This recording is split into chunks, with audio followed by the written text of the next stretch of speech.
अद्य पुनः वयं शोध प्रविधि विषये चर्चां विधास्यामः। अद्य चर्चायाः विषयः वर्तते शोध प्रयोजन समस्यादि विमर्शः। यः वयं शोध स्वरूप विषये विचारितवन्तः। कः शोधः, कथं शोधः करणीयः इत्यादि अनेके विषयाः अस्माभिः विचारिताः। अद्य शोधस्य किं प्रयोजनम् इति एवं काः शोध समस्याः भवन्ति, के शोध प्रश्नाः भवन्ति इति सर्वं तद्द्वारा विचारयिष्यामः। कस्यचित् कर्मणः तु प्रयोजनम् अवश्यमेव भवति। प्रयोजनम् अनुद्दिश्य न मन्दोऽपि प्रवर्तते। अतः सर्वेषां कर्मणां किञ्चित् प्रयोजनं भवत्येव। तर्हि शोधस्य किं प्रयोजनं?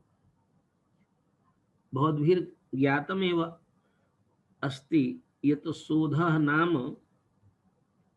एतादृशी प्रक्रिया यया प्रक्रियया कस्यचित् नूतनस्य ज्ञानस्य आविष्करणं क्रियते,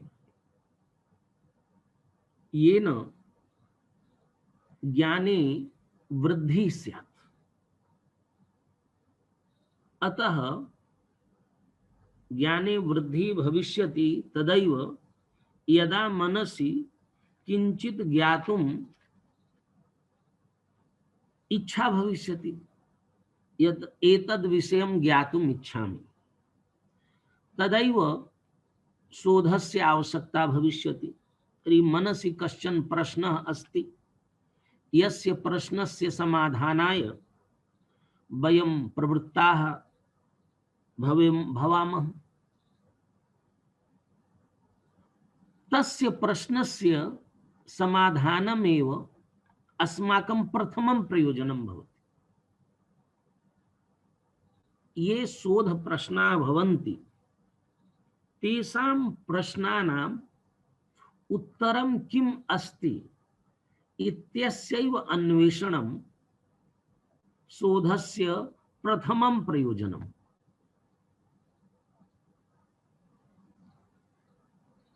अथ च तद्द्वारा अन्यानि प्रयोजनानि आयान्ति, परन्तु प्रथमं प्रयोजनम् इदमेव अस्ति यत् ये अस्माकं शोध प्रश्नाः सन्ति, शोध प्रश्नाः कीदृशाः स्युः, कथं शोध प्रश्नानां निर्मितिः करणीया इति अन्यः विषयः। यत् कथं शोध प्रश्नः निर्मीयते, तर्हि तद्विषये अपि प्रश्नः कीदृशः स्यात्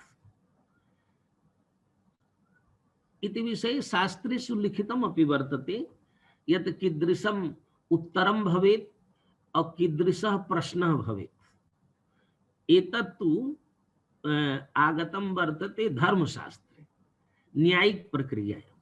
न्यायिक प्रक्रियायाम् आगतं वर्तते यत् पूर्वपक्ष अर्थी कथं स्वकीयम् आवेदनं कुर्यात् एवं प्रत्यर्थी कथम् उत्तरं दद्यात्, उत्तरस्य कीदृशं स्वरूपं भवेत् इति सर्वं तत्र विवेचितं। प्रश्नः कीदृशः स्यात्, यतोहि शोध प्रश्नः जातः, तर्हि कीदृशः प्रश्नः भवेत्, प्रश्नस्य निर्माणं कथं भवतु, यतोहि प्रश्नस्य उत्तरमेव शोधकर्मणः प्रथमं प्रयोजनं। यथा अन्येषां शास्त्राणां प्रयोजनं भवति, मीमांसायाः प्रयोजनं धर्माख्यं विषयं वक्तुं मीमांसायाः प्रयोजनं, वेदाध्ययनस्य प्रयोजनानि प्रतिपादितानि, व्याकरणाध्ययनस्य प्रयोजनं प्रतिपादितं, तथैव शोधस्य किं प्रयोजनं।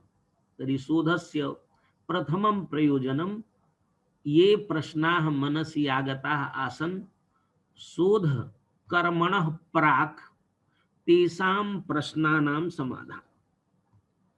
तर्हि प्रश्नः कीदृशः स्यात् इति विषये अनेकैः विद्वद्भिः विचारितः। प्रश्नः आवश्यकः स्यात्। प्रथमं प्रश्नः अनावश्यकः प्रश्नः न भवेत्। प्रश्नः आवश्यकः भवेत्, उपयोगी भवेत्।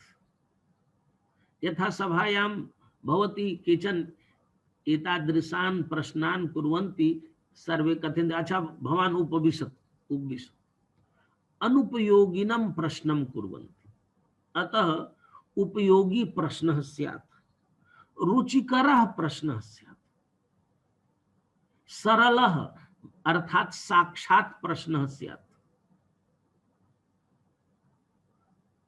यस्य समाधानं कर्तुं शक्यते तादृशः प्रश्नः स्यात्, यस्य समयबद्धे काले उत्तरं दातुं शक्नुयात् कश्चित् शोधार्थी, स्पष्टः स्यात्, मौलिकः स्यात्, किंचित नूतनं तत् प्रश्न द्वारा किंचित नूतनम आविर्भवेत्, एतादृशः प्रश्नः स्यात्। एवं रूपेण बहवः विद्वांसः भिन्नानि भिन्नानि मतानि प्रश्न विषये कृतवन्तः।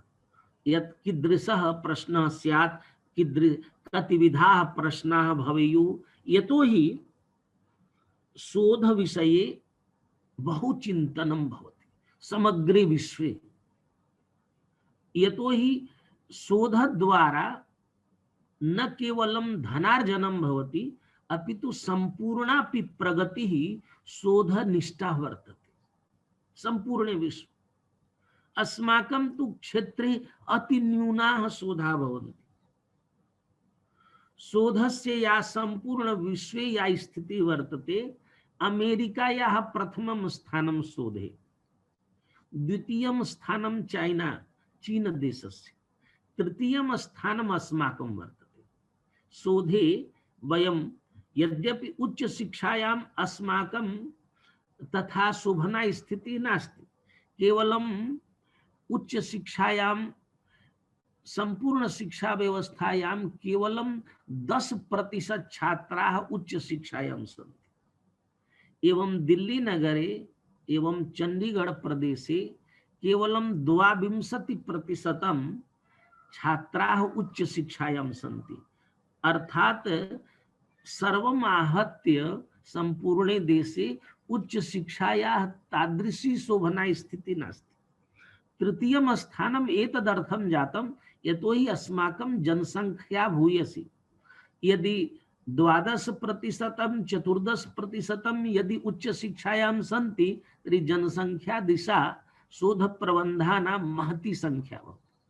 अतः उच्च शिक्षायां शोधे विश्वे अस्माकं तृतीयं स्थानं वर्तते। तर्हि शोध विषयाः के प्रमुख रूपेण भवन्ति, यतोहि एते सर्वे विषयाः अन्येषु विषयेषु व्यापक रूपेण विचारिताः। संस्कृते कथं भवेत् इति अहं निरूपयिष्यामि, परन्तु यदा समग्र विश्वस्य परिदृश्य शोध परिदृश्यं दृश्यते, तर्हि स्वास्थ्य विषये सर्वाधिकाः शोधाः भवन्ति। 24% शोधाः स्वास्थ्य विषये भवन्ति। तदनु इंजीनियरिंग विषये 17% शोधाः तत्र भवन्ति।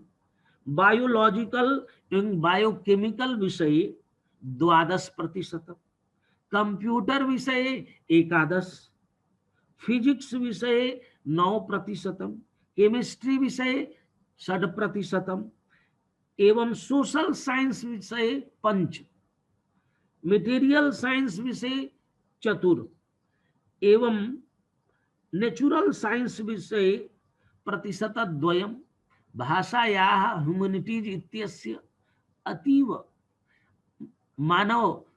मानविकीय विषये न्यूनाः एव शोधाः भवन्ति। संस्कृते ततोपि न्यूना, भाषा विषये न्यूनाः, संस्कृते ततोपि न्यूना। एवं रूपेण अस्माकं शोधस्य संपूर्ण विश्वस्य अतः एतेषु विषयेषु शोध प्रश्नाः कीदृशा भवेयुः स्वास्थ्य विषये चिकित्सा विषये साइंस विषये कथम शोध प्रश्नाः करणीयाः कीदृशं स्वरूपं स्यात् इति विस्तरेण तैः विचारितम् परन्तु एतत् स्वीकृतं यत् प्रश्न निर्माणात् यतो हि प्रथमम् अस्माकं मनसि शोध विषये यदा मनोस्थिति भवति यद् शोधं करिष्यामः तर्हि कश्चन विषयः आयाति यत्र प्रश्नं वयम् उपस्थापयामः परन्तु साक्षात् स एव प्रश्नः न निर्धार्यते पश्चात् तस्य यदा किञ्चित् ज्ञानं भवति तदा प्रश्नस्य परीक्षणं क्रियते तस्य प्रश्नस्य प्रामाणिकता अवलोक्यते यत् अयं प्रश्नः शोभनः अस्ति वा नास्ति अस्य प्रश्नस्य समाधानाय शोधं वयं कर्तुं शक्नुमः वा न शक्नुमः वयं यदा भाषा विषये साहित्य विषये इतिहास विषये अन्य विषयेषु शोधान् पश्यामः तदा पश्यामः यत् शोधा भवन्ति उद्वेगकराः उद्वेगम् उत्पादयन्ति एतादृशा शोधा भवन्ति ये उद्वेगं कुर्वन्ति तर्हि उद्वेगकारी शोधस्तु न शोभनः एतादृशः शोध प्रश्नः न भवेत् यस्य शोधस्य यद् उत्तरं प्राप्येत स तद् उत्तरम् अनुद्वेगकरं स्यात् असत्यं स्यात् अप्रियं स्यात् अहितकरं स्यात् गीतायाः अयं श्लोकः तथापि अत्र अस्य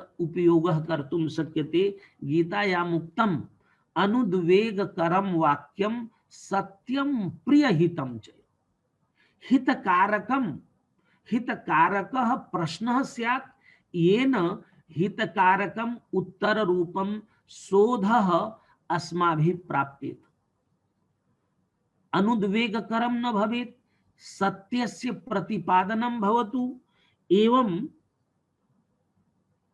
प्रियम अपि भवतु हितकरम अपि भवतु प्रियम एवं हितम नाम किम तत्काल सुखकरम प्रियम अतएव लिखितं वर्तते सर्वत्र शोधे यत् उपयोगी स्यात् तत्कालीने समाजे उपयोगी स्यात् प्रियम तत्काल सुखकरम हितम कालांतरे सुखकरम अतएव प्रियम अपि भवेत् हितकरम अपि भवेत् एवं अनुद्वेगकरम अपि भवेत् सत्यस्य प्रतिपादकं स्यात् एवं रूपेण शोध प्रश्नाः यदा अस्माभिः निर्धारिता तस्यैव शोध प्रश्नस्य शोध समस्यायाः समाधानाय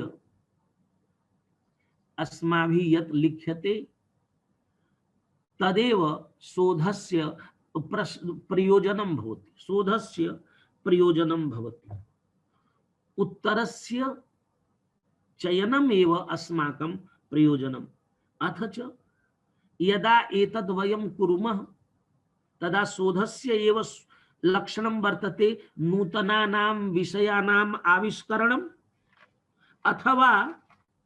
अथवा नूतना व्याख्या एवं रूपेण तदा शोधस्य द्वितीयं प्रयोजनं वर्तते नूतन तथ्यस्य आविष्करणम् शोधद्वारा कस्यचित् नूतनस्य तथ्यस्य आविष्करणं भवतु अथवा नूतनस्य तथ्यस्य स्पष्टीकरणं भवतु अथवा नूतनस्य तथ्यस्य पुनर्व्याख्यानं भवतु एतादृशः यतो हि अस्माकं शोधः थ्योरेटिकल अस्ति एक्सपेरिमेंटल नास्ति मानविकीय विषयेषु प्रायः एक्सपेरिमेंटल रिसर्च न भवति विज्ञान क्षेत्रेषु इंजीनियरिंग क्षेत्रेषु अथवा चिकित्सादि क्षेत्रेषु तादृशा शोधा भवन्ति अस्माकं क्षेत्रे यतो हि मानविकीय क्षेत्रे भाषा क्षेत्रे तस्य प्रयोजनम् इदम् अस्ति यत् वयं कस्यचित् नूतनस्य तथ्यस्य प्रस्तुति भवति एतद् अस्माकं लक्ष्यं न भवति। अस्माकं लक्ष्यम् इदं भवति कस्यचित् वस्तुनः सम्यक् व्याख्यानं भवतु, तत्सम्बद्धाः विषयाः पूर्णरूपेण स्पष्टाः स्युः। अतएव प्रायः मानविकीय विषयेषु नूतनानां तथ्यानां तथा आविष्करणं न क्रियते, यद्यपि तत्रापि एतद् भवति। यतोहि नूतनं तथ्यम् इदं भवति यदि कश्चित् ग्रन्थः कदाचित् न लब्धः आसीत्, केऽपि न जानन्ति स्म। यथा शाम शास्त्री महोदयेन कौटिल्य अर्थशास्त्रस्य संस्करणं कृतम्। इतस्ततः भ्रमित्वा पाण्डुलिपीनाम् अन्वेषणं कृत्वा तेन एकः एतादृशः ग्रन्थः उपस्थापितः, यस्य ग्रन्थस्य नाम श्रूयते स्म परन्तु ग्रन्थः न उपलभ्यते स्म। एवं रूपेण भासनाटकचक्रं यदा आगतं ततः पूर्वं 19वीं शताब्द्यां भासनाटकचक्रम् आगतं। तस्य नाम तु पूर्वतः श्रुतम् आसीत् भासस्य नाटकानामपि, परन्तु ग्रन्थः न उपलब्धः आसीत्। परन्तु तस्यापि संकलनं कृत्वा केरल प्रदेशेषु विभिन्नेषु स्थानेषु गत्वा 13 नाटकानां संस्करणं प्रकाशितं।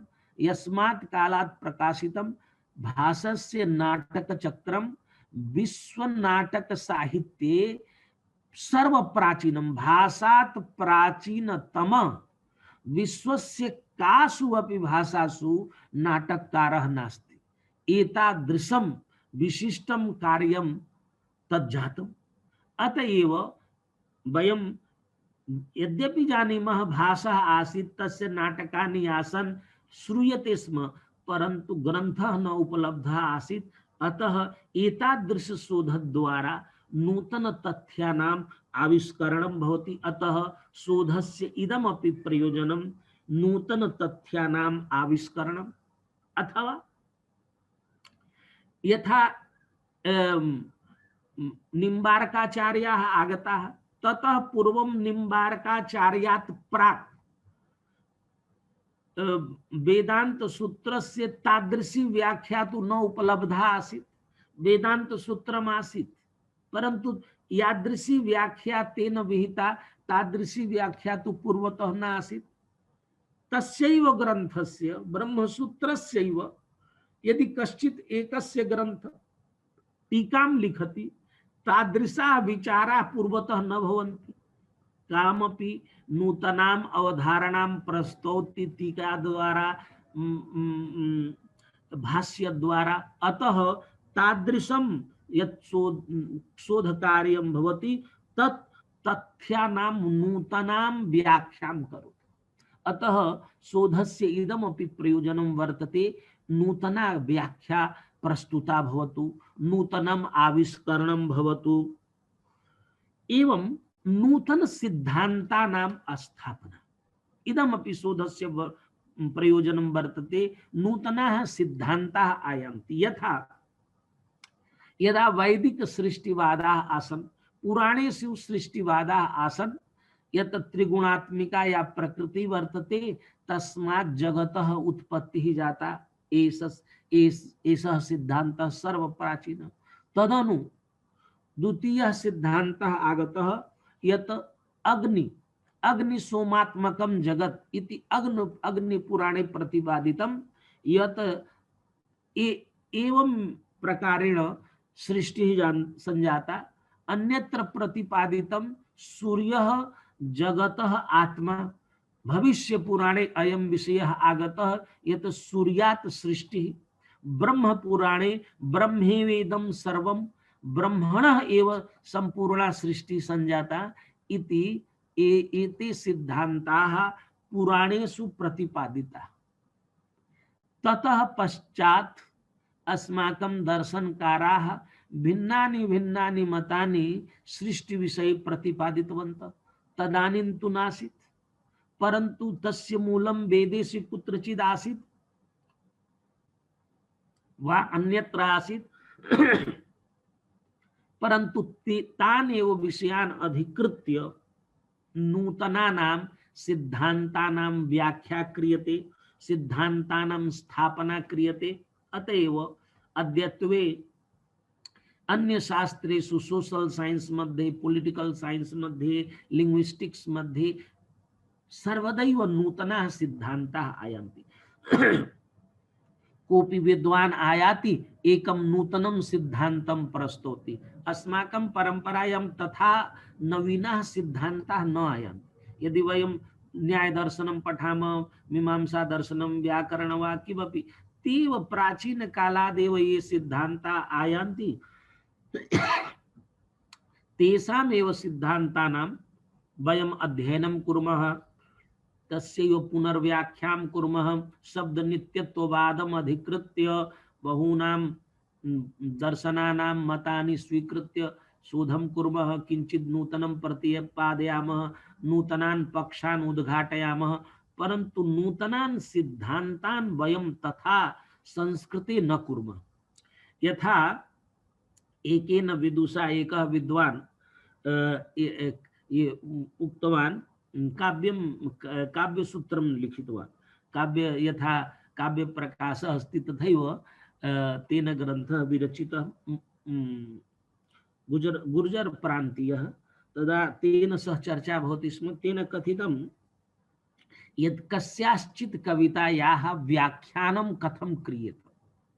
कविता वर्तते, कवितायाः व्याख्यानं मार्क्सवादिनः कुर्वन्ति, अन्ये कुर्वन्ति, यथार्थवादिनः कुर्वन्ति। वयं कथं कुर्याम? अस्माकं का पद्धति रसदिशा अनेन दिशा वा अन्येन दिशा वयं कुर्मः स्म। रसदिशा, अलंकार दिशा, रीति दिशा, छंद दिशा, कस्यचित् साहित्य ग्रंथस्य साहित्यिकं विश्लेषणं। तो एतद् लिख्यते साहित्यिकं विश्लेषणं। किं नाम साहित्यिकं विश्लेषणं? किं तत् कर्तुं शक्यते? लिख्यते। अद्यत्वे ऐतिहासिकं विश्लेषणं, समाजशास्त्रीयं विश्लेषणं, एतत् पाश्चात्य प्रभावः। यतोहि ते साहित्ये पाश्चात्य ये काव्यशास्त्रिणः सन्ति, ते साहित्ये काव्य गुणान् न पश्यन्ति। न काव्य गुणानुरूपं ते काव्यं रचयन्ति, न काव्य गुणान् पश्यन्ति। यथा अद्यत्वे अस्माकं अछन्दांसि काव्यानि निर्मीयन्ते, न तत्र छन्दसः प्रयोगः, न रसस्य, न अलंकारस्य, केवलं किंचित कथ्यते।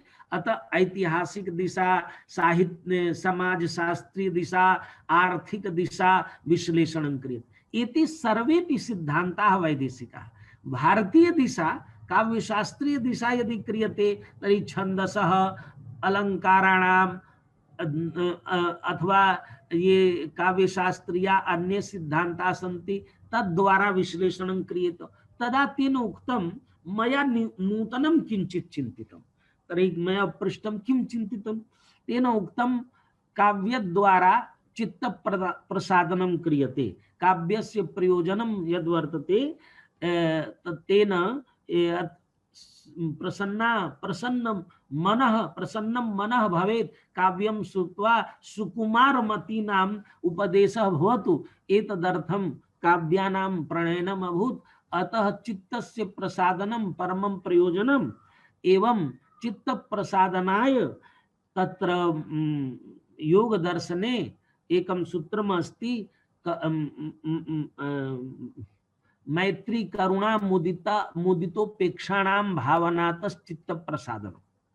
अतः कस्यचित् काव्यस्य करुणा दिशा चिंतनम, मैत्री करुणा मुदिता उपेक्षा इति दिशा यदि व्याख्यानं क्रियते, तदा यथा अभिज्ञान शाकुन्तलस्य विश्लेषणं वयं कुर्मः, तर्हि कया दिशा, किं समाज दिशा कालिदासः किं कथयति?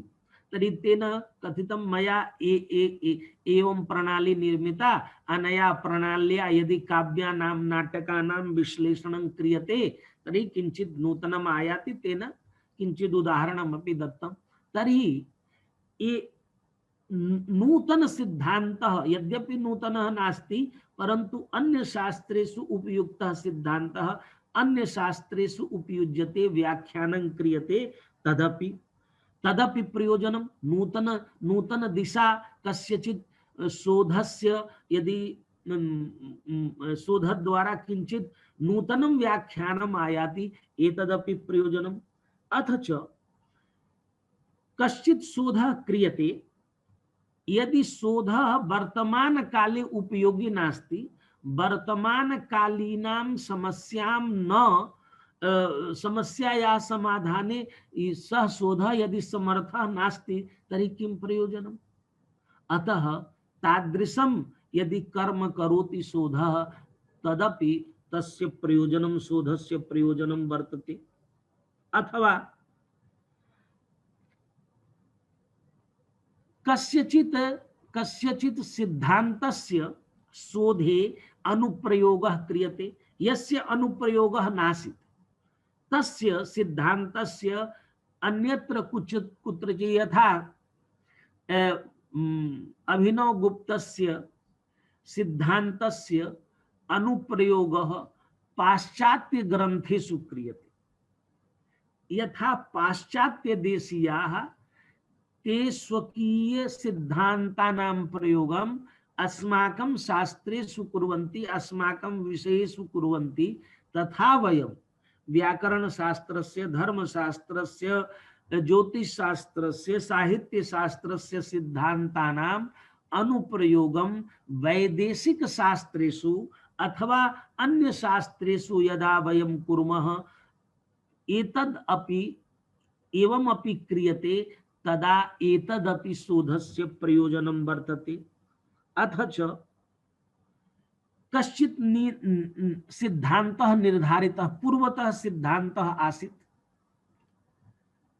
कार्यकारणवादः एव वर्तते एकः सिद्धान्तः तस्य सिद्धान्तस्य यदि केनचित् परिष्करणं क्रियते किंचित् नूतनं तत्र योज्यते तर्हि एतदपि शोधस्य प्रयोजनं वर्तते एवं शोधस्य तु प्रयोजनं वर्तते एव कस्यचित् नूतनस्य विषयस्य आविष्करणं यदि शोधद्वारा एकः नूतनः विषयः आविष्कृतः भवति पूर्वं सः विषयः नासीत् नूतनः आगतः यथा संस्कृते 20 वर्षेभ्यः प्राक् कंप्यूटेशनल लिंग्विस्टिक्स नासीत् संस्कृते संस्कृत कंप्यूटेशनल लिंग्विस्टिक्स आगतम् अतः एक शोधद्वारा यद्यपि कंप्यूटेशनल लिंग्विस्टिक्स अन्य विषयाणां कृते आसीत् संस्कृते तस्य उपयोगः कृतः अतः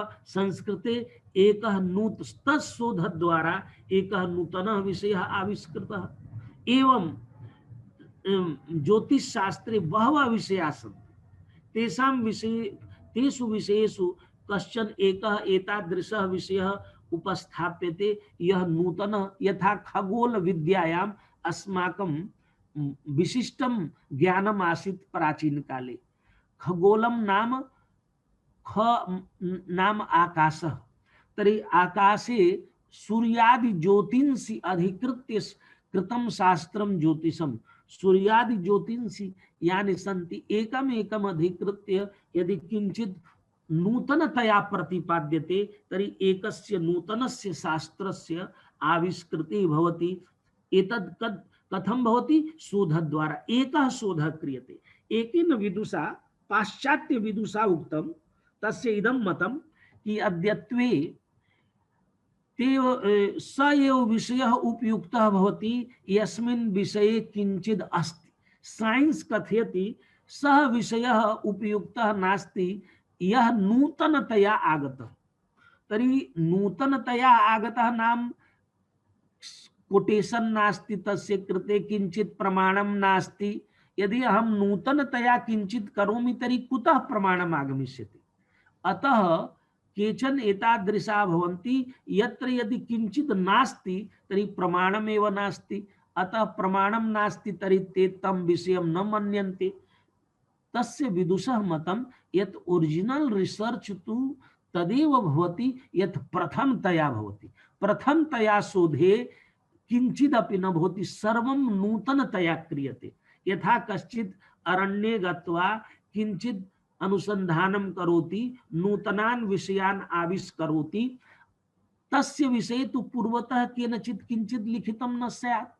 अतः एतादृशान् विषयान् ये उपस्थापयन्ति, तर्हि तद्द्वारा शोधस्य परिपुष्टि भवति।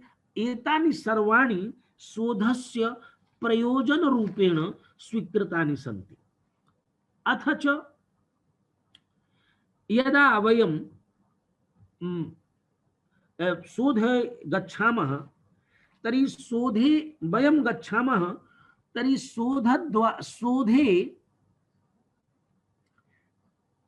शोधद्वारा अस्माभिः किं क्रियते। यथा गीतायाः श्लोकं पठामि, तत्र लिखितं चतुर्विधा भजन्ते मां जनाः सुकृतिनोऽर्जुन आर्तो जिज्ञासुरर्थार्थी ज्ञानी च भरतर्षभ। आर्तः पीडितः जनः भगवन्तं सेवति।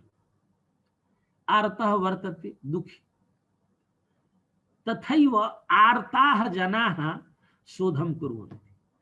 पश्यतु, कोरोना विषये वर्ष पूर्वं न किंचित शोध कार्यम् आसीत्, परन्तु जनाः यदा पीडिताः आसन्, तर्हि केचन जनाः शोधार्थिनः तत्र गत्वा पीडायाः निवारणाय शोधं कृतवन्तः।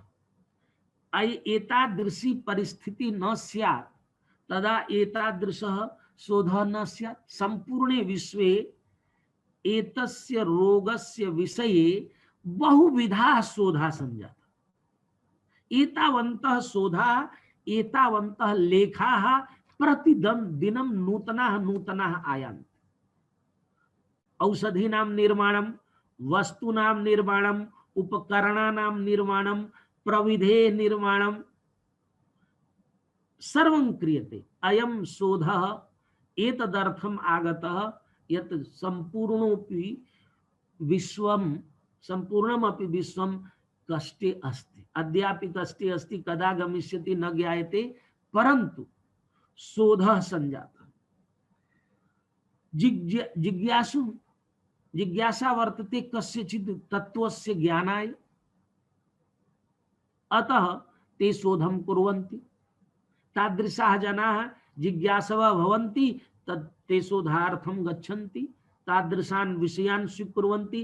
तादृशी समस्या तेषां मनसि जायते, शोध प्रश्नाः तेषां मनसि भवन्ति, तेषां प्रश्नानां समाधानाय ते कार्यं कुर्वन्ति। अर्थात् धनस्य कृते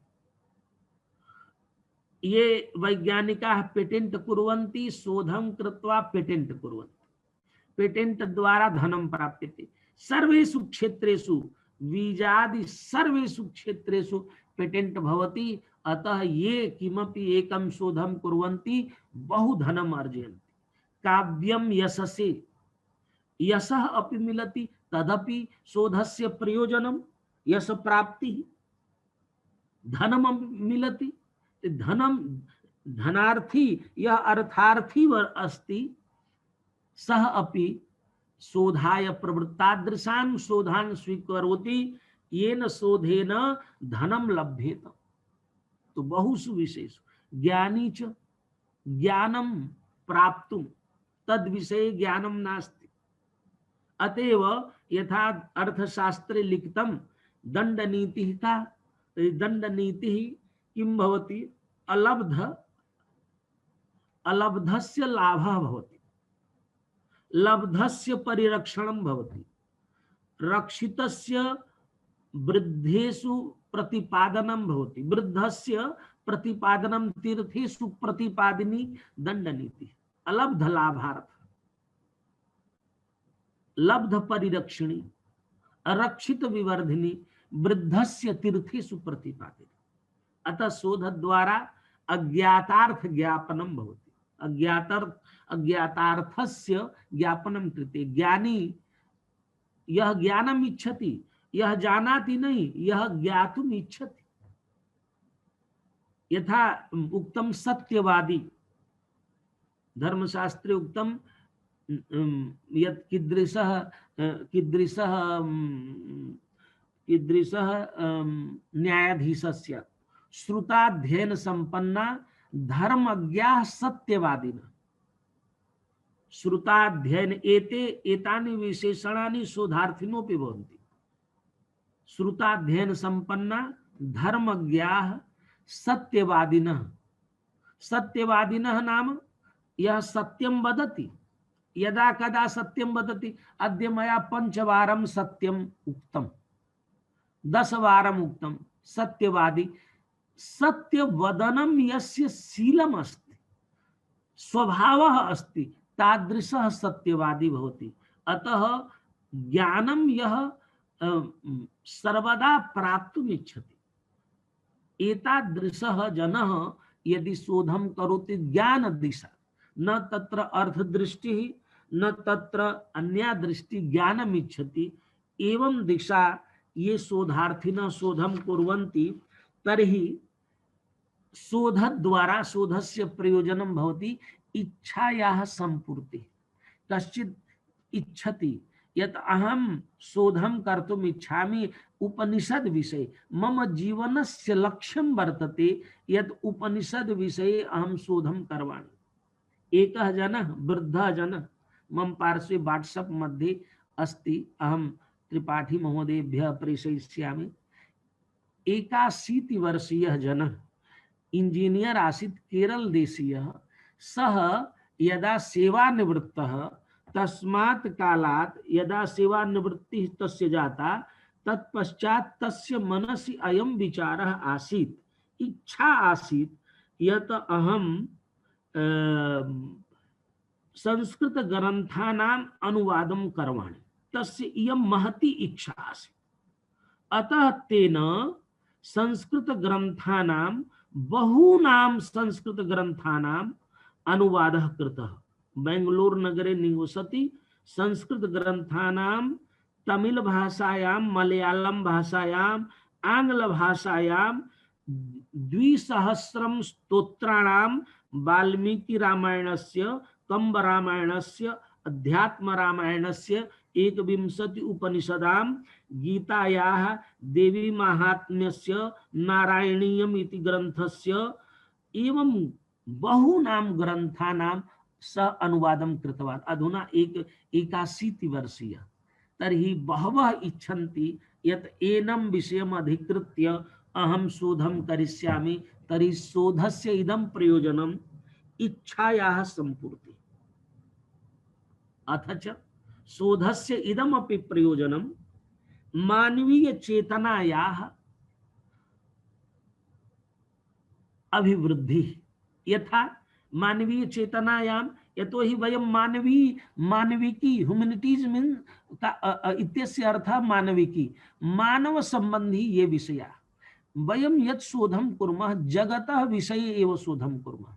वयम् अपि जगति स्म।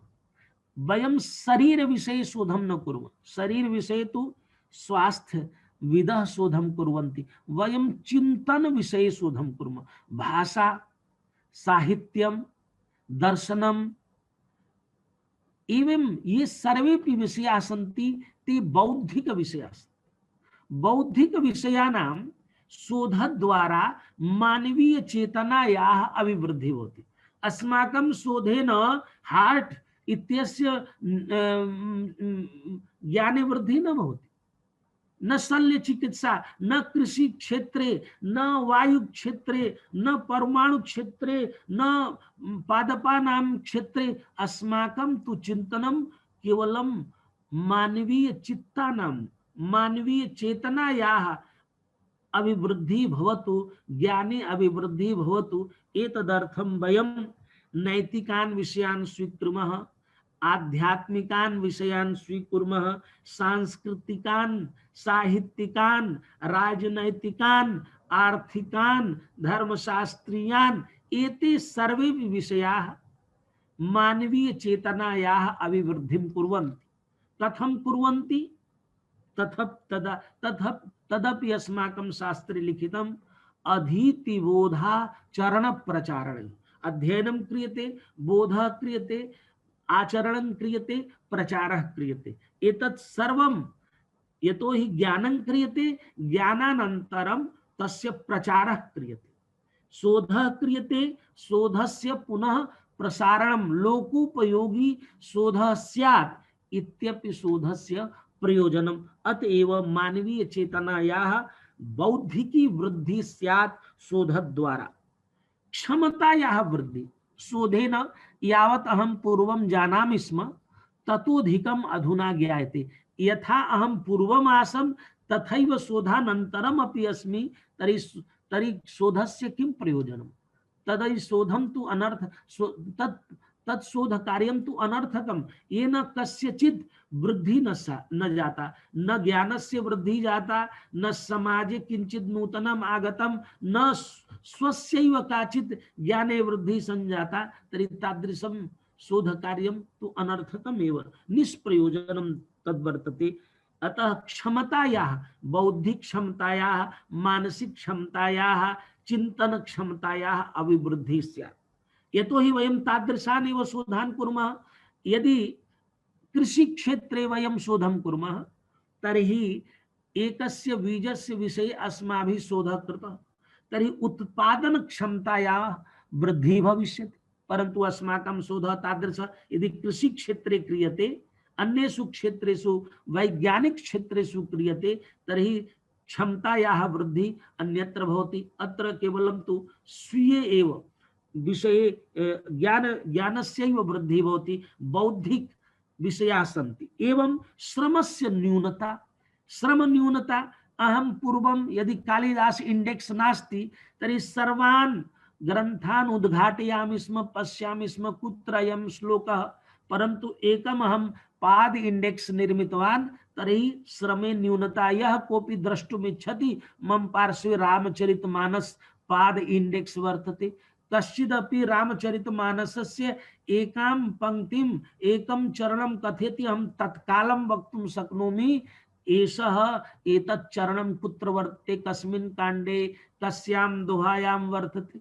तर्हि पाद इंडेक्स द्वारा एषः शोधः मया कृतः।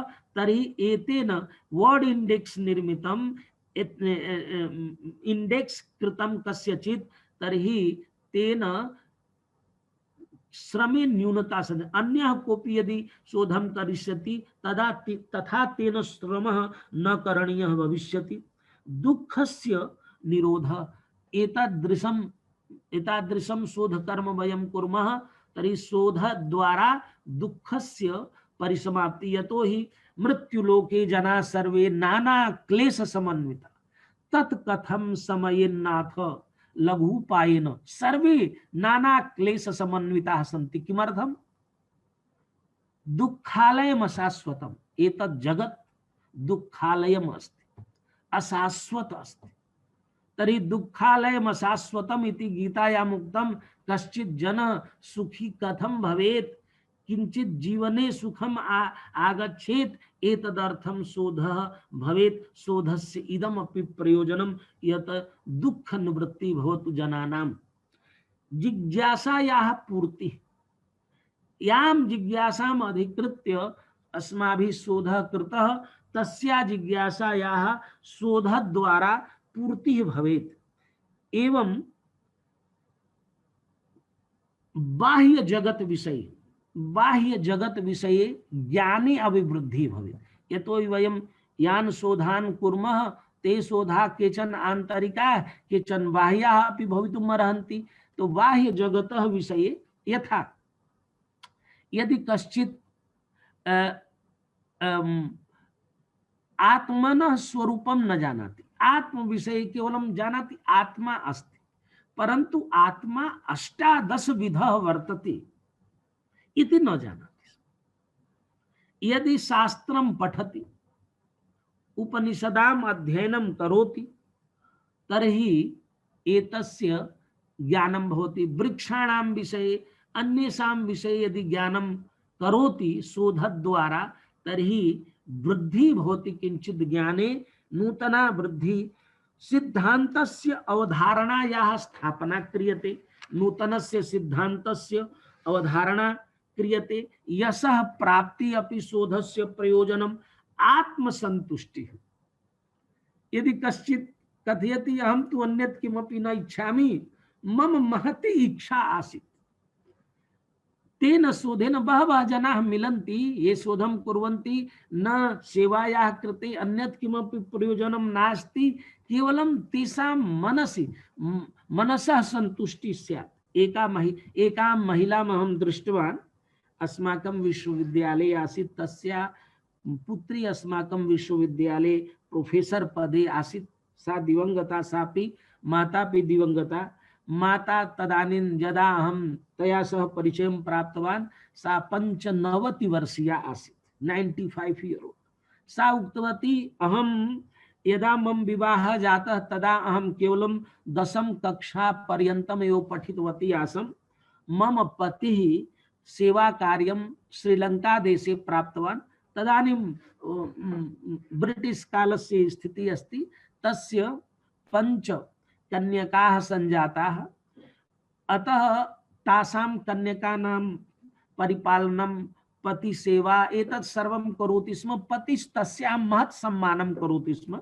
सा पठितुम् अपि इच्छति स्म, परन्तु स उक्तवान् यत् भवती एतादृशी विदुषी अस्ति, एतद् बहून् ग्रन्थान् भवती प्रतिदिनं पठति, मम कृते तु भवती विदुषी अस्ति, उपाधेः कापि आवश्यकता नास्ति। अतः तस्य एव वचनं मत्वा सा अन्यद् अग्रे न पठितवती, पुत्रीणां पतेः सेवां कृतवती। पश्चात् यदा तस्य पतिः दिवंगतः, सा 70 वर्षीया आसीत्, 80 वर्षीया आसीत् यदा पतिः दिवंगतः। तदा सा विचारितवती यत् मम सर्वाः कन्यकाः विशिष्टेषु पदेषु सञ्जाताः, भिन्न भिन्न क्षेत्रेषु कार्यं कुर्वन्ति, अहं तु एकाकिनी अस्मि, पतिः अपि दिवंगतः, तर्हि कथं न अहम् अध्ययनं करवाणि, अग्रे किञ्चित् पठामि। तर्हि सा एमए कक्षाय तत्र चेन्नई नगरे विश्वविद्यालयः वर्तते, किं नाम, तस्मात् विश्वविद्यालयात्। तत् ते कथयन्ति यत् फार्मल डिग्री नावश्यकं, ये केपि पठितुम् इच्छन्ति, परीक्षां दातुम् इच्छन्ति, तर्हि ते सा एमए कृतवती हिस्ट्री विषये एवं आङ्ग्लभाषा विषये एमए कृतवती। 85 वर्षीया आसीत्। तदनु अनेके तया ग्रन्थाः विरचिता, सर्वेपि डीके प्रिंट वर्ड द्वारा प्रकाशिताः। महत् तस्याः मनसि महान् सन्तोषः, महती सन्तुष्टि यत् अहम् एतत् सर्वं कृतवती। अस्याम् अवस्थायां प्रतिदिनं गीतायाः 11 पाठं, महती विदुषी आसीत्, स्वरूपेण देवी दृश्यते स्म। तर्हि महान् आत्मसन्तोषः तस्याः भवति स्म यत् मया एतत् कृतम्। अतएव बहूनां जनानां शोधकर्मणा महत् सन्तुष्टिः जायते, अतएव तद्द्वारा एतदपि क्रियते। एवं च ये अस्माकं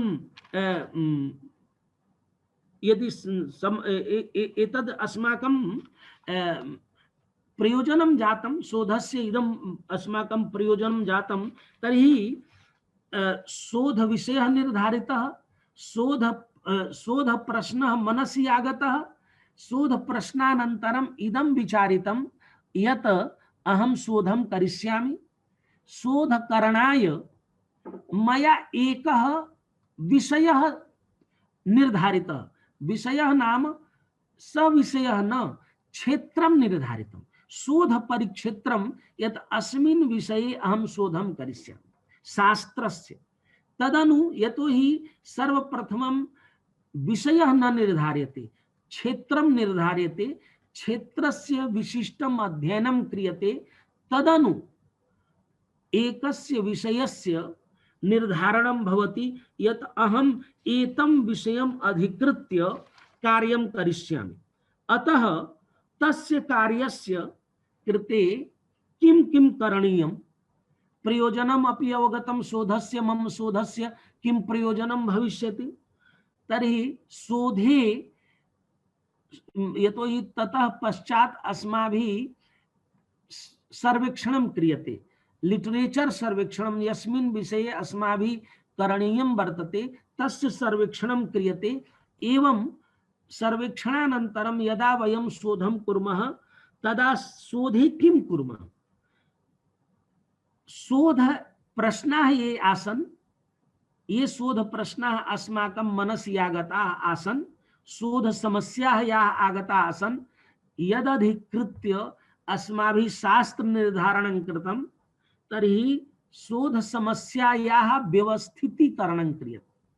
यतो हि पूर्वं तु एवं रूपेण समस्या भवन्ति, तेषां व्यवस्थितीकरणं यत् लेखनं का यथा काव्यशास्त्रे यदि कश्चित् काव्यप्रकाशे कार्यं कर्तुम् इच्छति तर्हि का समस्या वर्तते, के शोध प्रश्नाः वर्तन्ते, 1 2 3 4 इति रूपेण यदा लिख्यते एतद् भवति व्यवस्थितीकरणं।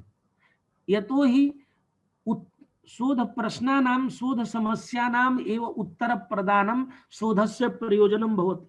अतः तत् कर्तुं व्यवस्थितीकरणं कर्तुं अस्माभिः यदि व्याकरण शास्त्रे शोधः करणीयः वर्तते तर्हि व्याकरण शास्त्रस्य लिटरेचर सर्वेक्षणं करणीयं। तस्य सर्वेक्षणं नाम अध्ययनं। यत् एतस्मिन् शास्त्रे किं किं वर्तते, के लेखकाः, काः टीकाः, यदि कश्चित् पृच्छति यत् नागेश भट्ट समकालीनाः के वैयाकरणाः आसन्, तैः किं किं विरचितं, यदि एतद् ज्ञानं नास्ति तर्हि अहं नागेश भट्ट विषये सम्यक् कार्यं कर्तुं न शक्नोमि। अतः तत् साहित्य सर्वेक्षणं, तस्य अध्ययनम् एवं एतद्द्वारा शोध परिकल्पनायाः विकासः भवति। यत् शोध परिकल्पनायाः विकासः नाम मन्यतां बहवः जनाः कथयन्ति यत् पाणिनिना या रूपाणां पद्धतिः प्रदत्ता, अन्यापि रूप निर्माणस्य अन्या अपि पद्धतिर्भवितुम् अर्हति। कोऽपि अहं नूतनं निर्धारयितुं शक्नोमि, पाणिनीय प्रक्रियायां रूप निर्माण प्रक्रियायां संशोधनं कर्तुं शक्नोमि। तर्हि यदि कस्यचित् परिकल्पना वर्तते यत् पाणिनेः शब्द निर्माण प्रक्रियायां संशोधनं कर्तुं शक्यते, एतद् हाइपोथेसिस अस्ति, परिकल्पना। एतत् पूर्वं कस्यचित् ग्रन्थस्य अन्यस्य मतं श्रुत्वा मनसि इयम् अवधारणा जाता यत् नाट्यशास्त्रे एतद् सम्यक् नास्ति, एतद् करणीयं, तर्हि तेन विचारितम् अहं करिष्यामि।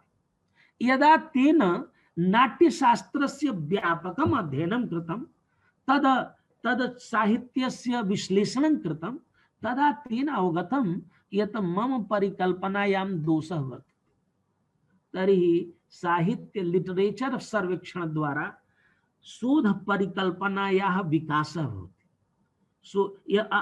अधुना पर्यन्तम् अस्माभिः शोध प्रस्तावः न निर्मितः।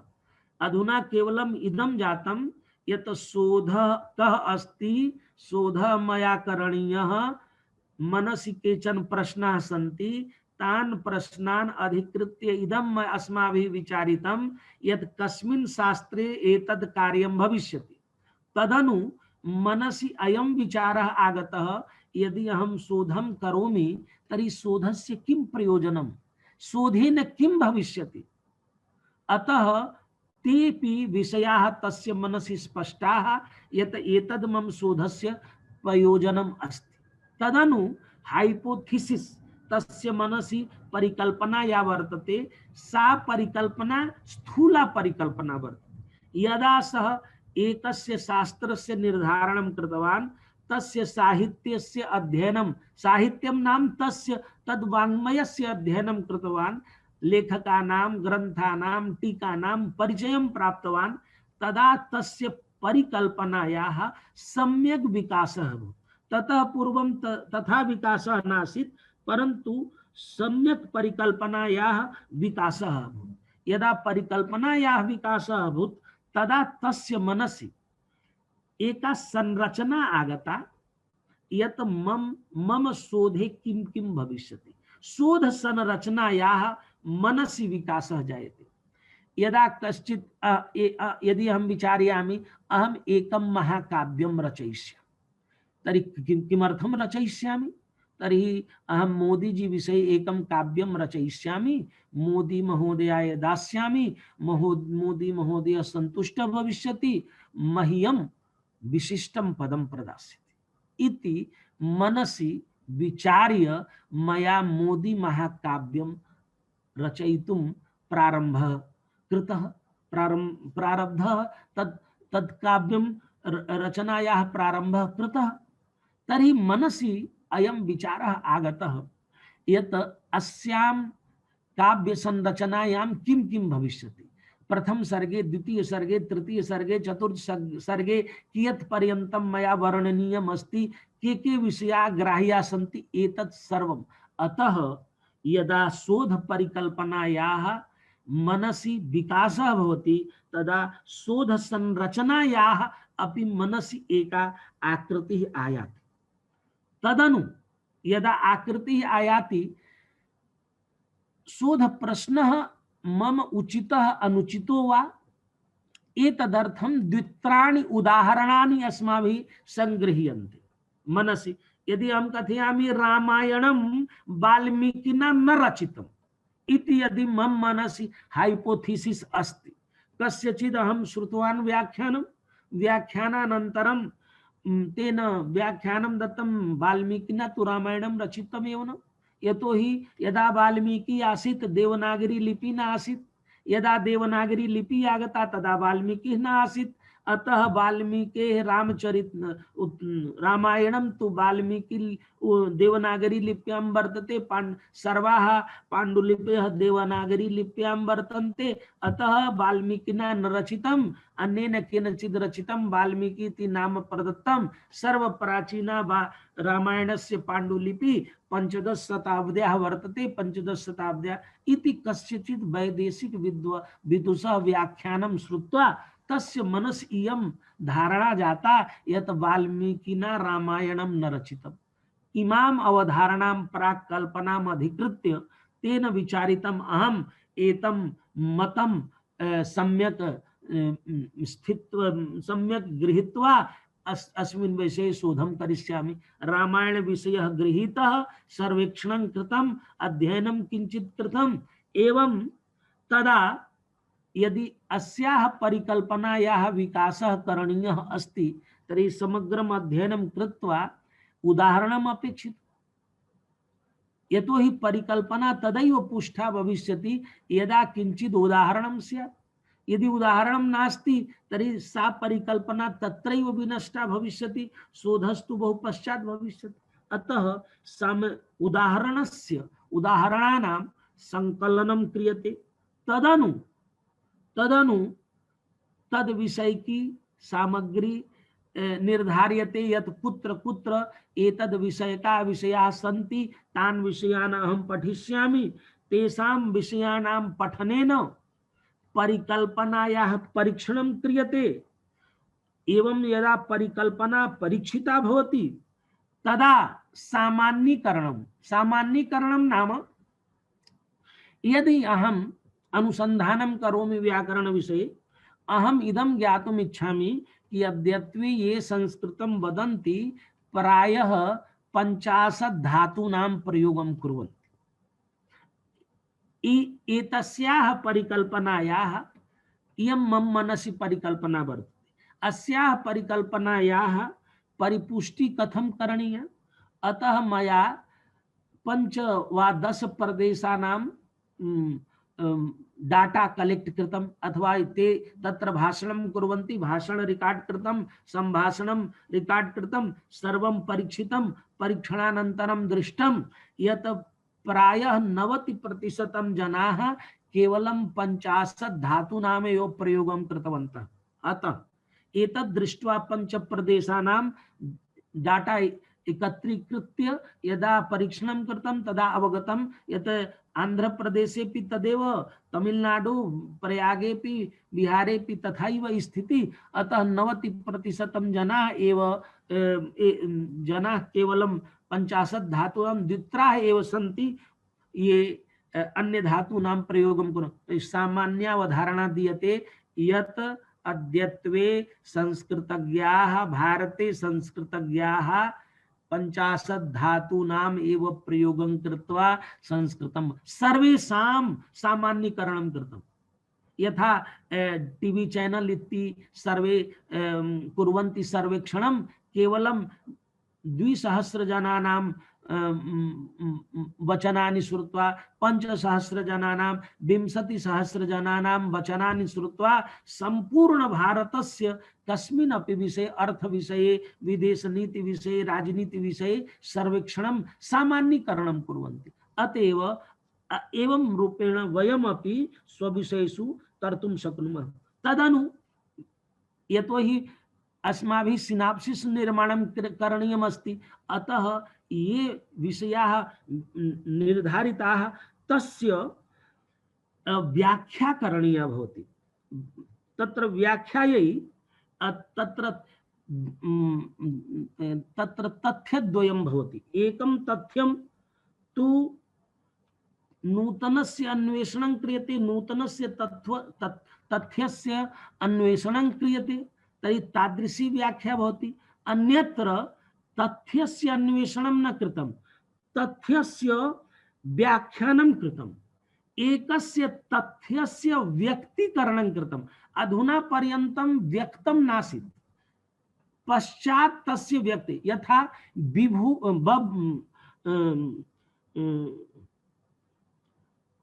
वैदिकः शब्दः अस्ति, केचन वैदिकाः शब्दाः सन्ति ये दर्शनेषु न प्रयुक्ता परंतु वेदे सन्ति। अहं तं शब्दम् अधिकृत्य यदि तस्य पारिभाषिक स्वरूपं प्रतिपादयामि, महत्वपूर्ण अर्थान् तत्र नियोजयामि, एवं रूपेण प्रदर्शयामि यत् अयं पारिभाषिकः शब्दः इमाम् अवधारणाम् एषः शब्दः व्यक्तीकरोति। नूतनतया अहं तम् अर्थम् अभिव्यक्तं करोमि। तर्हि एतादृशं कर्म यद् भवति तथ्यस्य व्यक्तीकरणम्। एकं तु तथ्यस्य आविष्करणम्, अन्यत्र तथ्यस्य आख्यानं व्याख्यानम् अथवा व्यक्तीकरणम् अथवा स्पष्टीकरणम् अथवा विहिति एप्लीकेशन विहितीकरणं क्रियते। एवं रूपेण अस्माभिः तत्र क्रियते। एवं तदनु विचार्यते यत् मम शोधः कीदृशः भविष्यति। मम शोधः एप्लाइड भविष्यति अथवा बेसिक भविष्यति। मौलिक रिसर्च, मौलिक रिसर्च यथा साइंस विषये क्रियते अस्माभिः अपि कर्तुं शक्यते। नूतनतया यदि कस्यचित् प्रबन्धस्य आविष्करणं क्रियते एवं नास्ति यत् कालिदासस्य रचनासु तद्धित प्रयोगाः, तर्हि एतद् आविष्करणं नास्ति। एतत्तु तदेव स्पष्टीकरणम् अथवा व्यक्तीकरणं वर्तते।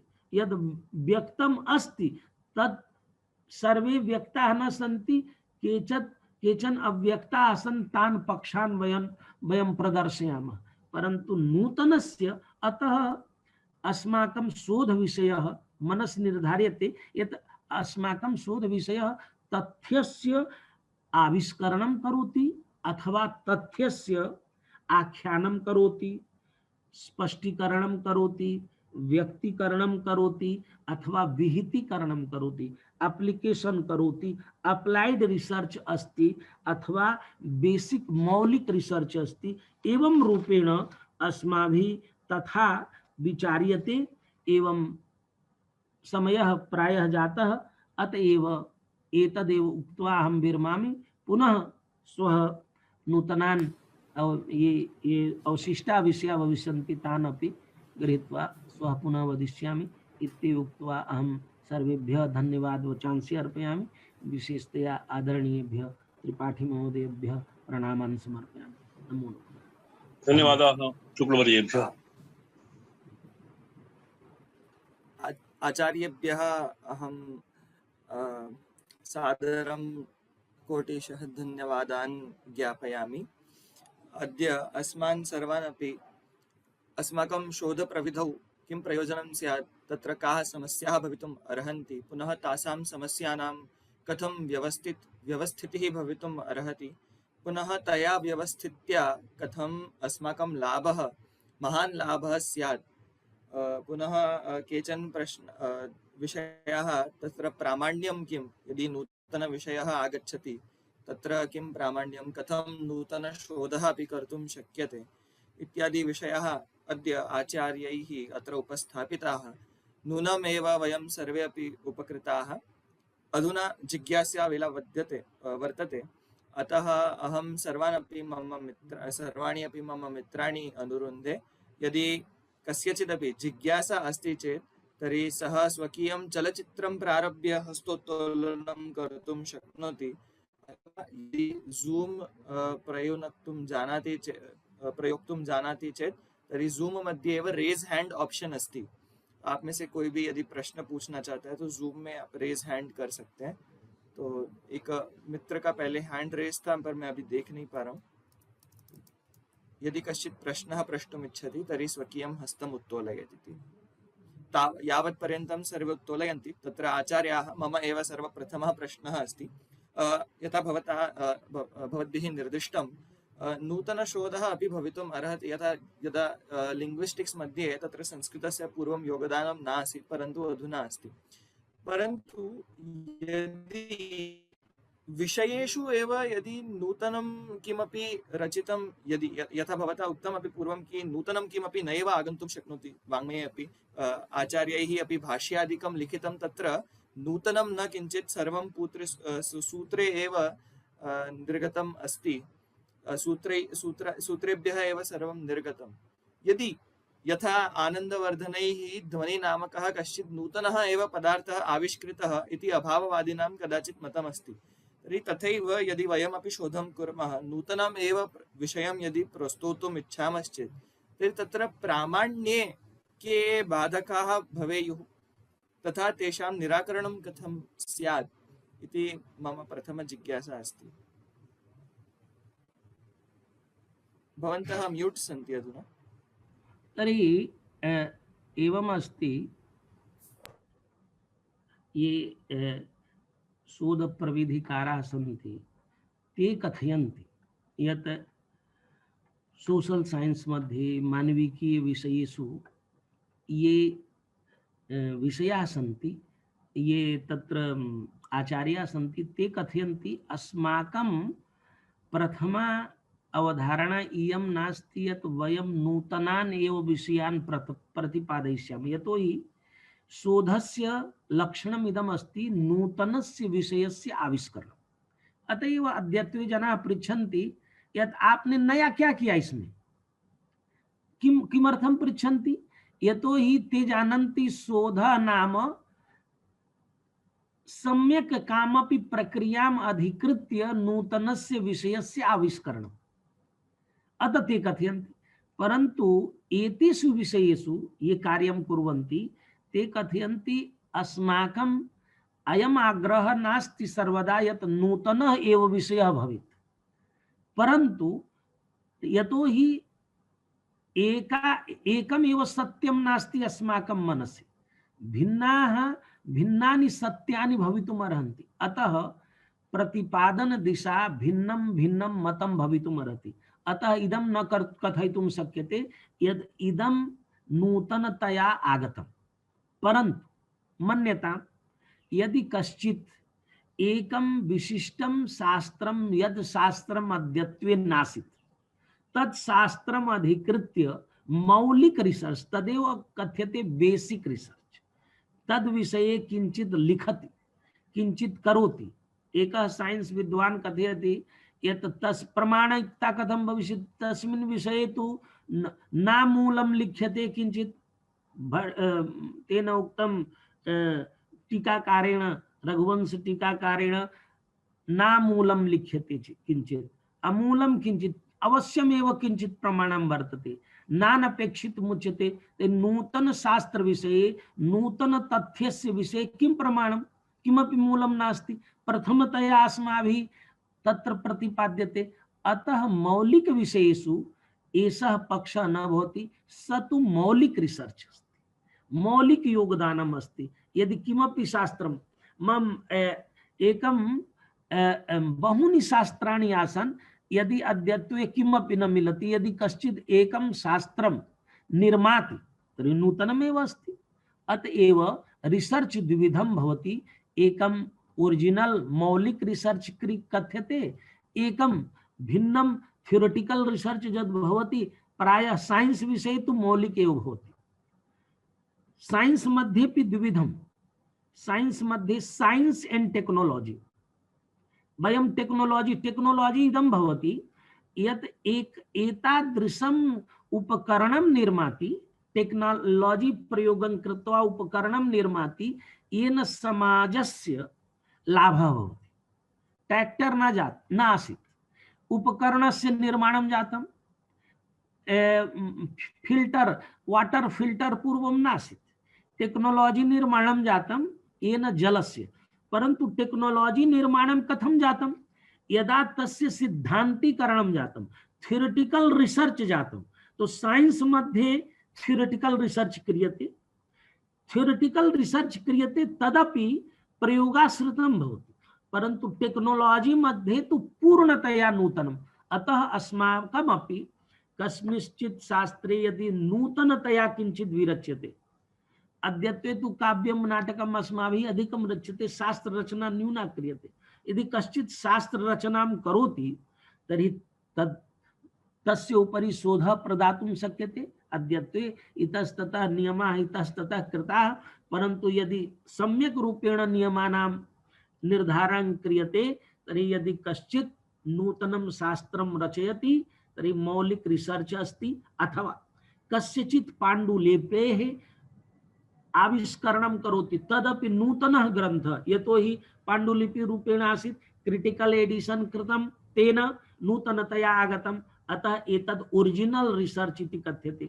अथवा अनुवादः यद्यपि एवं कथ्यते, अनुवादः नाम पूर्व ज्ञातस्य विषयस्य पुनः कथनं, ज्ञातस्य विषयस्य पुनः कथनं। परन्तु यदि कश्चित् अनुवादं करोति तर्हि अनुवादोपि नूतनं किंचित् अस्ति। अतएव एवं प्रकारेण अस्माकम् अपि संस्कृत शोधे केचन थ्योरेटिकल रिसर्च भवितुम् अर्हन्ति, केचन प्रायोगिक रिसर्च भवितुम् अर्हन्ति, एवं केचन तत्र ओरिजिनल रिसर्च भवितुं, त्रिविध रिसर्च कृते अस्माकं पार्श्वे अवकाशः वर्तते। त्रिविधान् विषयान् अधिकृत्य वयं कार्यं कुर्मः। एवं नास्ति कार्यं न भवति, अधिकं कार्यं सम्यक् भवति, किंचित् कार्यं तथा न भवति, तथा उपयोगी न भवति। परन्तु त्रिविधमपि, थ्योरेटिकल रिसर्च अपि कुर्मः, ओरिजिनल अपि कुर्मः, एक्सपेरिमेंटल अपि कुर्मः। अस्तु, अत्र अस्माकं एकः अस्ति हिमांशुः शर्मा, सः किमपि वक्तुम् इच्छति इति मन्ये। हिमांशु जी, प्रश्नः अस्ति वा?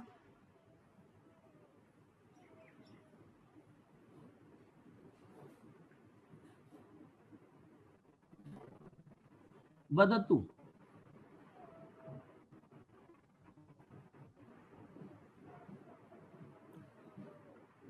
कदाचित् तस्य अन्तर्जाले समस्या प्रतीयते।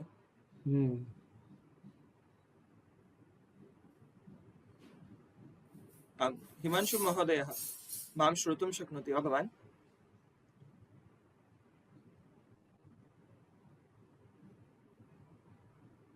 अस्तु, अन्यः कोऽपि अस्ति चेत् आह्वयतु।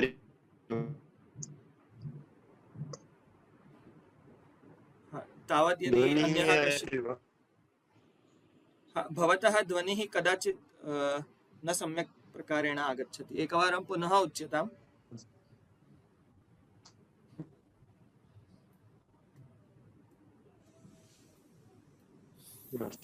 हाँ, बोलिए। वीडियो ऑफ करके बोले, हो सकता आवाज आ जाए। वीडियो बंद कर दीजिए तो नेटवर्क ठीक आ जाए।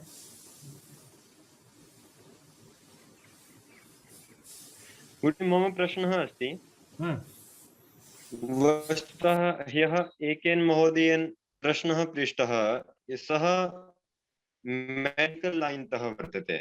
सः तस्मिन् विषये शोधकार्यं कृतवान् अस्ति। सः वदन् आसीत् यत् अस्माकं यः यद् शोधकार्यं भवति तत्र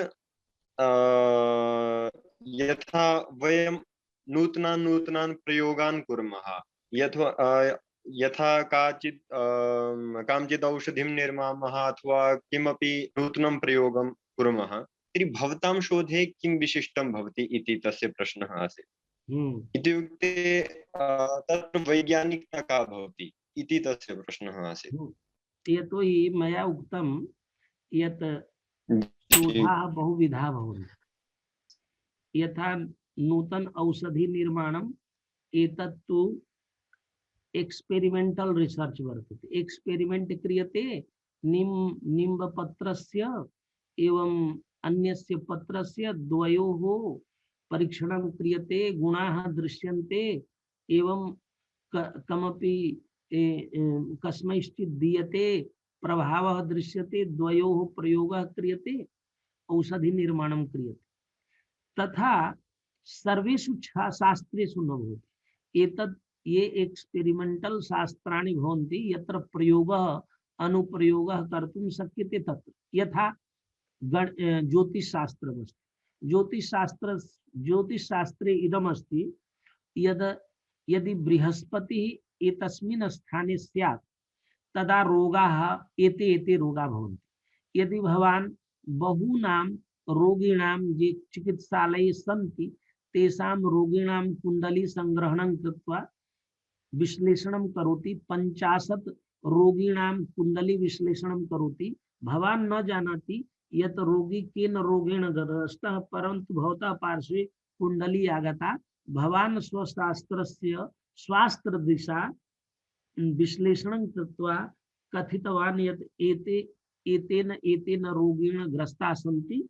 यदि एषः प्रयोगः क्रियते तर्हि एतेषां स्वास्थ्ये अभिवृद्धि भविष्यति, एतस्य मृत्यु भविष्यति, एषस्तु कदापि स्वस्थः न भविष्यति, रुग्णः एवं रूपेण भवान् विश्लेषणं कृत्वा दत्तवान्। एवं यदा विश्लेषणं कृत्वा गतम् एवं परीक्षणं कृतं तर्हि 80% अथवा 90% भवतः विश्लेषणं सत्यमस्ति। तर्हि एतद् एक्सपेरिमेंटल रिसर्च करते। अथवा वायु वृष्टिविज्ञानम् अस्माकं शास्त्रे वर्तते। अद्यत्वे वृष्टिविज्ञाने केवलम् 1 सप्ताहस्य पूर्वानुमानं कुर्वन्ति, परन्तु अस्माकं शास्त्रे 5 वर्षाणां 10 वर्षाणां पूर्वानुमानं कर्तुं शक्यते। 1 वर्षात् प्राक् वर्षायाः अनुमानं कर्तुं शक्यते। तदा यदि एवं कृत्वा दर्शयति भवान् तर्हि एक्सपेरिमेंटल रिसर्च अस्ति। एवं संस्कृते अपि कर्तुं शक्यते। एवं थियोरिटिकल रिसर्च थियरी निर्माणं क्रियते, थियरी व्याख्या क्रियते। अतएव मया उक्तं तथ्यस्य आविष्करणं, नूतनस्य तथ्यस्य आविष्करणं भवति अथवा तथ्यस्य व्याख्यानं भवति, डिफरेंट इंटरप्रिटेशन क्रियते, अथवा यत् तथ्यम् अव्यक्तम् अस्ति तस्य व्यक्तीकरणं क्रियते, अथवा यत् प्रतिपादितं परन्तु असत्यम् असाधु तस्य स्पष्टीकरणं क्रियते, अथवा परिष्करणं क्रियते। तर्हि किं शास्त्रम् अस्ति, शास्त्रानुसारेण शोधस्य विषयः निर्धार्यते, प्रविधि निर्धार्यते। एका एव प्रविधि सर्वेषु शास्त्रेषु न भवति, एकमेव प्रयोजनं सर्वेषां शास्त्राणां न भवति। भिन्नं भिन्नं प्रयोजनम् अधिकृत्य, भिन्नां प्रविधिम् अधिकृत्य एवं भिन्नया दिशा कार्यं क्रियते, भिन्नं लक्ष्यम्। अतः एकं सर्वत्र तथैव एक्सपेरिमेंटल भवतु इति न कर्तुं शक्यते। यत् साहित्यशास्त्रे मया उक्तं, साहित्यशास्त्रे एक्सपेरिमेंटल रिसर्च यदि एकं लैब भवेत्, यदि कश्चित् श्लोकं गायति तर्हि तस्य श्लोकस्य कथं मधुरता की दृष्टि अस्ति। अद्यत्वे लिंग्विस्टिक्स मध्ये पोलाइटनेस इति चेक कुर्वन्ति भाषा सर्वेक्षण। यत यहाँ के लोग मधुर भाषा बोलते हैं कि किस प्रदेश के भाषा लोग मधुर बोलते हैं, तो उसका सर्वेक्षण कैसे किया कि यदि आप पोलाइटनेस चेक करना कि आपकी लैंग्वेज कितनी पोलाइट है। तो कहा कि आप मान लीजिए आपकी गाड़ी, आप जा रहे थे गाड़ी से, आपकी गाड़ी खराब हो गई, तो रास्ते में आपका भाई मिल गया और उसको आपने रोका और कहा आप क्या बोलेंगे कि मैं क्या हो गया, और आप फिर बैठ जाएंगे उस गाड़ी में, फिर उसको क्या धन्यवाद देंगे? धन्यवाद देंगे कि नहीं देंगे? तो क्या देंगे? यदि आपके कलीग मिल गए, कोई आपके सहकर्मी मिल गए, तब उनसे आप क्या, ये सब नोट करना है। और नोट करने के बाद देखा कि आप किन क्रियाओं का, किन शब्दों का प्रयोग किए हैं, और ऐसे 10 सिचुएशन, उसके आधार पर ये निर्धारित किया कि इस क्षेत्र के लोग पोलाइट माने बड़ी अच्छी भाषा का प्रयोग करते हैं, कठोर भाषा का प्रयोग। ये सर्वेक्षण किया, एक सर्वेक्षण के आधार पर एक कंक्लूजन निकाला। अब हम कहें कि हमारा मन, हमने कौन सी धातु का प्रयोग किया? कह धातु प्रयुक्त क शब्द अद्यैव प्रातः काले अहम मुकुल राय शुभेन्दु सरकार कियत मधुरम ललित भाषा वर्तते एवं तेजिंदर सिंह, देवेंद्र प्रताप, पांडुरंगी अतत्र शुभेन्दु दिव्येन्दु मुकुल ललित तरी तत्र बंग भाषायां ललित प्रयोगा सन्ति। यदि संस्कृतं न जानाति, केवलं बंग भाषां जानाति, तर्हि 80% 90% केवलं संस्कृत शब्दानामेव प्रयोगं करोति। अतएव विभिन्न दिशा विभिन्नेषु शास्त्रेषु ते कार्यं कुर्वन्ति। पाण्डुलिपीनां यदा क्रिटिकल एडिशन क्रियते तर्हि एकः प्रविधि तत्र स्वीक्रियते, यत् केन प्रकारेण से संपादनं भवति, कः मूल पाठः स्यात्, कः न मूल पाठः, एवं रूपेण भिन्ना भिन्ना प्रविधिः, भिन्नः विधि गृह्यते। अतएव साइंस यथा कार्यं करोति तथा संस्कृतम् अपि कुर्यात् एवं लक्षणं नास्ति। यतोहि यथा यदि एवं कश्चित् कथयेत् तस्मिन्नेव विषये शोधः भविष्यति, यस्य शोधस्य करणानन्तरं तत्कालं नौकरी लभ्यते।